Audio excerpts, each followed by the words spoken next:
सर्वच महापुरुषांना विनम्र अभिवादन करून आज आमचे नाना कालकर्ते प्रदीप जिजाबा मोरे हे आम्हाला सोडून आनंदात विलीन झाले.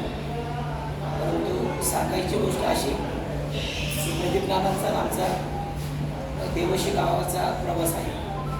म्हणजे शालेय शिक्षण पहिली दुसरी तिसरी असेल त्यांचं देवशीमध्ये झालं. देवशीत शिक्षण झाल्याच्या नंतर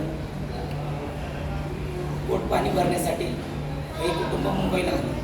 मुंबईला आल्याच्या नंतर कपरेटमध्ये या कुटुंबाने त्यांच्या पुढील जीवनाची सुरुवात केली. पुढील जीवनाची सुरुवात केल्यानंतर त्यांचं बाकीचं उर्वरित शिक्षण काय असेल ते इथे मुंबईला झालं. शिक्षण घेतल्याच्या नंतर हेच नाना म्हणजे नोकरीला लागले. नोकरीला लागल्याच्या नंतर व्यवस्थित काम करून आपल्या कुटुंबाचा उदरनिर्वाह करत होते. परंतु कालांतराने त्यांच्या मिसेस पाण्यावरतून पडल्याच्या नंतर त्यांना गंभीर दुखापत झाली आणि त्या मानसिक आजाराने ग्रस्त झाल्या. आजाराने ग्रस्त झाल्याच्या नंतर त्यांना त्यांच्या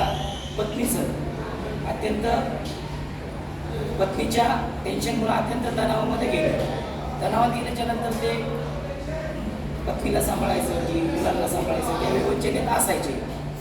सामाजिक कार्यामध्ये ते नेहमी भाग घेत असत.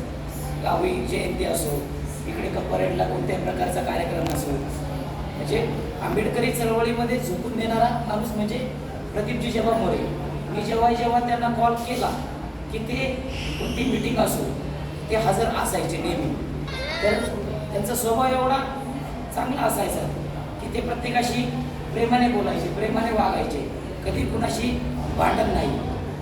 म्हणजे जे त्यांच्याकडे मी पाच ते 6 वेळा कपरेटला आलो, परंतु त्यांनी मला जेवल्याशिवाय कधी सोडलं नाही. त्याच्यानंतर गावी आल्याच्या नंतर ते बिहारामध्ये राहिले. बिहारात राहिल्याच्या नंतर म्हणजे त्यांचा स्वभाव एकदम चांगला होता. परंतु पत्नीच्या म्हणजे पत्नीमुळे मानसिक टेन्शन घेऊन तो खचत गेला आणि खचत गेल्याच्या नंतर आजारी पडला. आजारी पडल्याच्या नंतर मग त्याचं म्हणजे मृत्यू झाला. परंतु एवढं बोलून माझे 2 शब्द संपवतो. आणि देवशिखर बौद्ध संघ या संघटनेचे ते कार्याध्यक्षही होते.